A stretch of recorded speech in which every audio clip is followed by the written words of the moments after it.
Okay, I'm gonna show you. All the cards are different, all the way through. Okay, just so you know. Now I'm gonna ask you, if you don't mind, just to take any card. Anyone, go ahead. And you can put it over here. Now, are you comfortable with that one, or you wanna change that card? That one is okay. That one? Okay.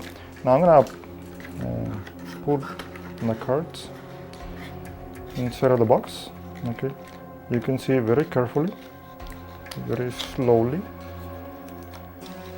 The cards are inside. Okay. No funny moves. No. You can see all the sides of the box, the back, the front. And I'm gonna ask you: are you right-handed or left-handed? Right-handed? Okay, I'm gonna ask you to please put your hand over here. Okay.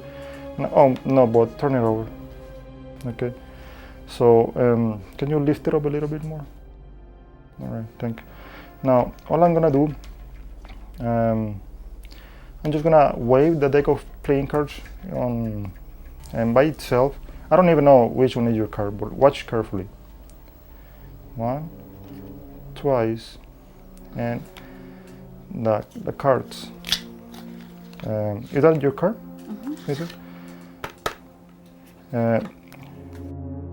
You want, you can look through and make sure there is no ace of hearts. That's the only one actually in the entire deck.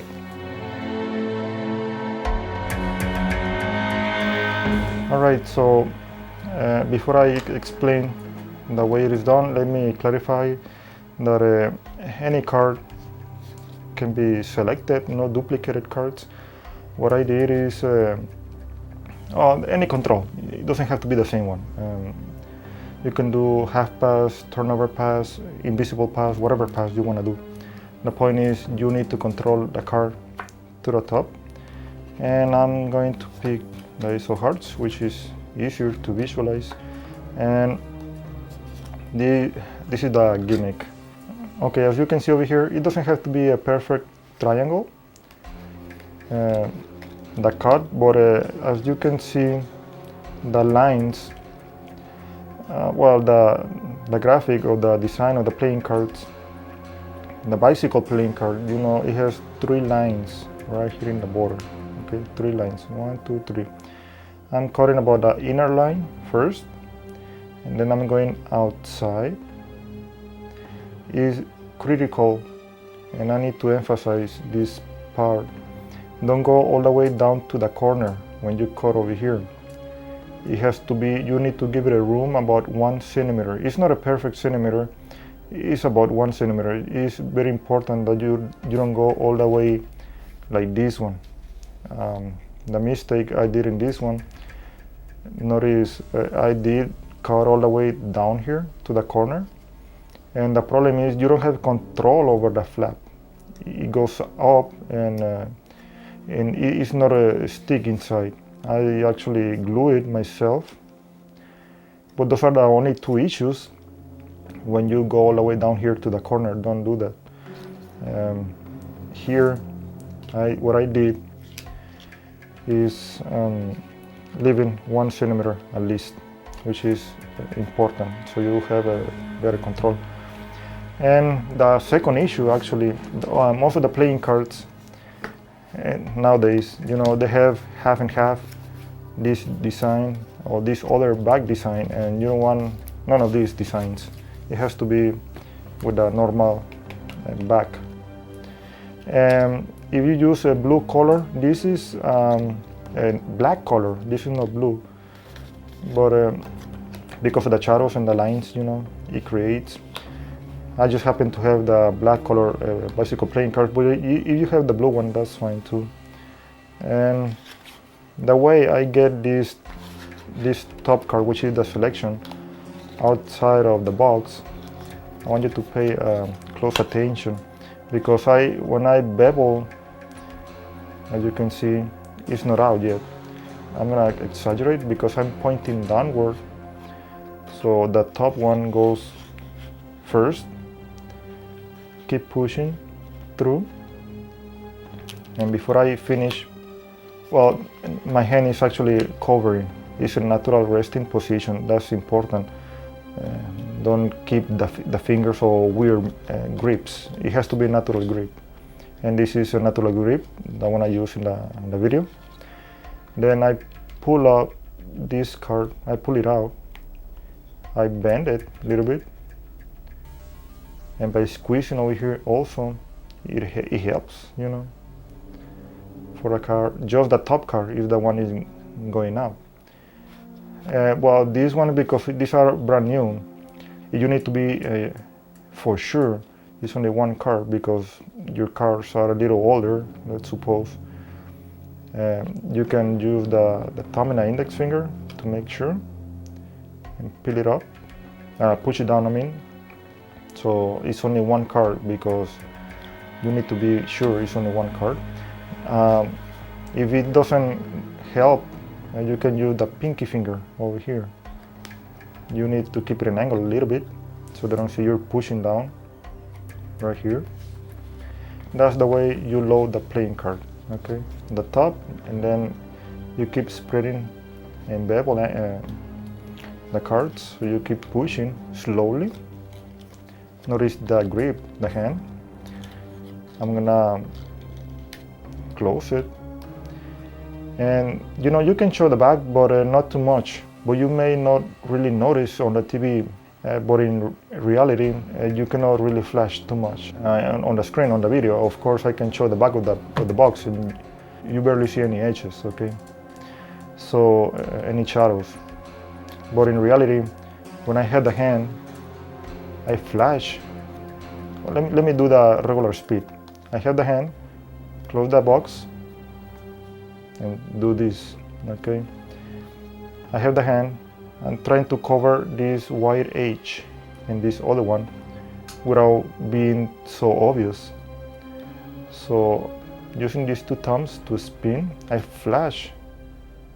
Now notice you don't show from this angle because they can easily see this white edge. But from this angle, you don't see this white edge, which is even better. You may flash from here, but you cannot flash from the back, just from the top, okay? This is the top. And I spin it and then spin it again. I try not to make a lot of emphasis on there is no gaps, no cuts or anything. I don't want to make things too obvious. They shouldn't even heard about it because that's not even part of the point. Now I ask the spectator, are you right-handed or left-handed? Right here, I'm pulling the card.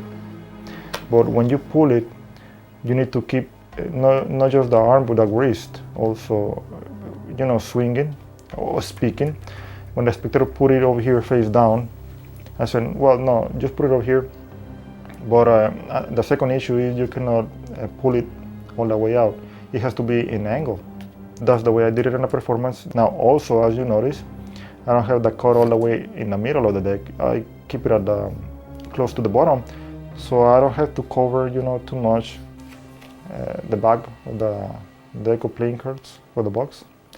And the second issue is when you peel the card, you may start flashing over here.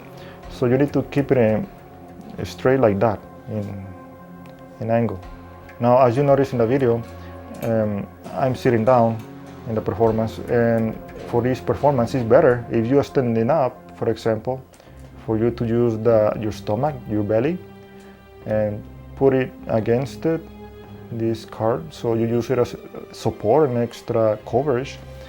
Also over here in my knee, when you're tucking, you can relax the hand over here and focus the tension over here, and the knee is gonna give you an extra coverage, at least from the bottom for sure. And you can move your hand tilted a little bit more so the card is not going further outside your hand, okay? Now you need to keep pulling out, and every time you move the finger, your third finger, you have to justify, so it doesn't look too obvious. As soon as you get it out, I try to bring the box back with an index.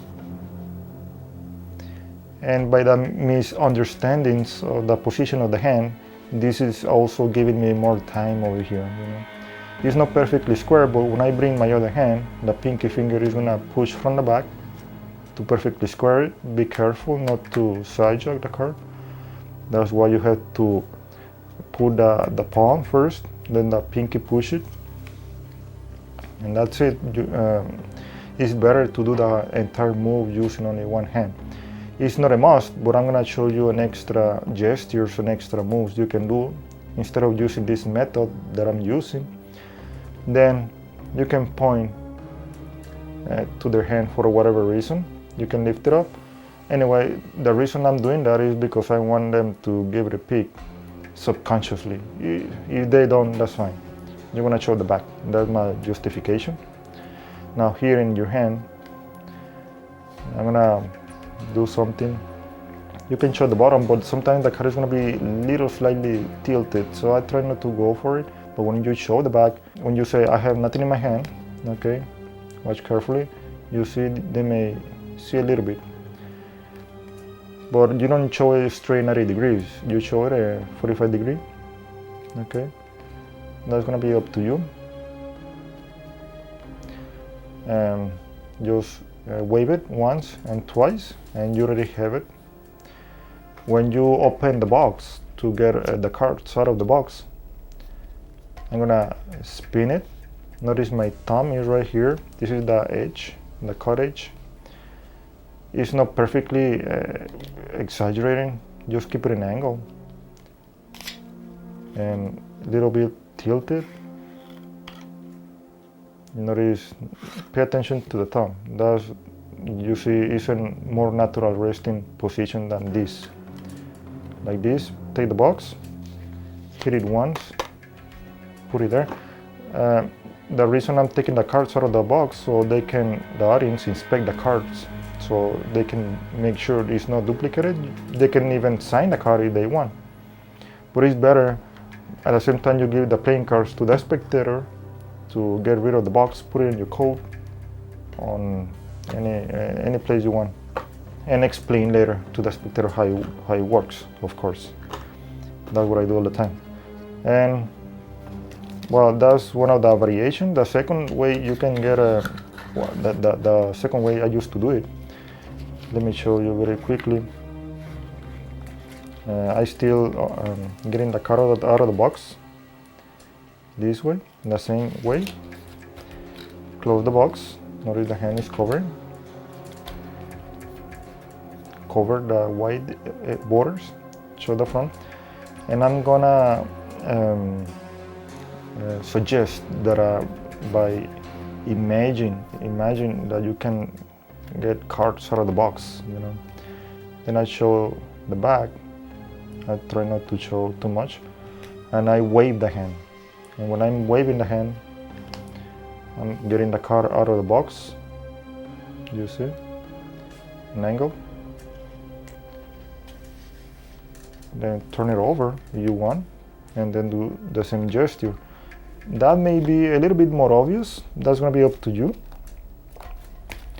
Let me explain this in case you like it, or you are more related to this move because of the size of the hand. Sometimes for some moves it may matter a little bit. Once again, I have the card over here, and I had the pinky finger right behind as an extra support, to stretch it back a little further. Wave the fingers. I have it out. Notice the pinky finger. And then when I wanna show the side, the thumb, because all the fingers are open, the thumb helps to cover this cut edge. Okay. Right there. Then you can square the card and flip it over and do the move right here. Another way I was practicing this move is by pulling a card halfway, a little bit more, so it doesn't get exposed. And then you can do the tenkai palm. Show a little bit. When you show the back, not really the fingers, you don't have to keep them extremely close. Just relax the fingers, okay? And then you can do any waves, any gestures, and there you have the card. And you know, with this principle, you can do many other moves, you know, to accomplish the same results.